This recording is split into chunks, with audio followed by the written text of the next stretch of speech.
Alright guys, so we got probably one of the easiest oil changes to do, and it is on this 2021 Kawasaki Mule 700 Pro MX. I did want to apologize guys. First off, we do this oil change early in the morning, so the lighting is really bad. I'm just using the light off the camera, which is not very good. But either way here, we're going to fire this engine up, get it warmed up. I'm going through the information here. You can see the in trip B, I reset it, just so I know where the oil change or how many miles I put on it since the last oil change. We're going to pop this bed open. There's two latches, one on each side, and then you've got little hydraulic arms that hold the bed up.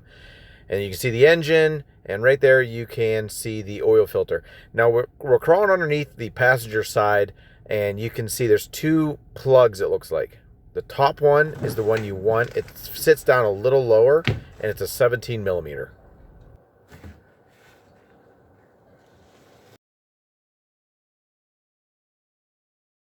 While that's draining, we're going to pull the dipstick.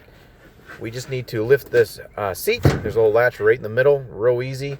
And there's the dipstick. Now the dipstick has kind of two sides. One side is black, the other side has a white sticker on it, as you can see here. Now that white sticker is an indicator to keep that facing up. There is a sticker also next to the air box that shows you. I'll have that posted here as well. But you can see this dipstick has a weird, funky angle to it. So just make sure when you're putting it back in, put it in the correct way.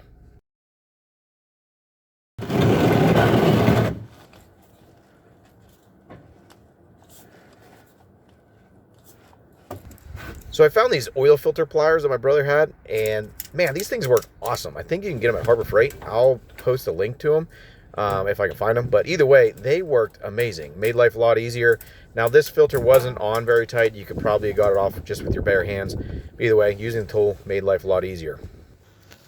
Make sure you got that O-ring off of it. It came off with the old filter, and clean up around it. Now here is another cross-reference for an automotive filter you can throw on this. Make sure you lube up that O-ring, screw it on there, get it nice and hand tight, and now it's time to add some oil. So when you're adding the oil, don't be surprised. This thing takes 4.8 quarts. Yeah, almost 5 quarts. That's more than your mom's Honda Civic. That's insane. All this stuff. That's it. Make sure you fire the engine up, get it warmed up, check for leaks. But yeah, very easy oil change. Kawasaki did a great job on this. If you guys have any questions or comments, don't be afraid to leave them in the comment section below. And as always, God bless.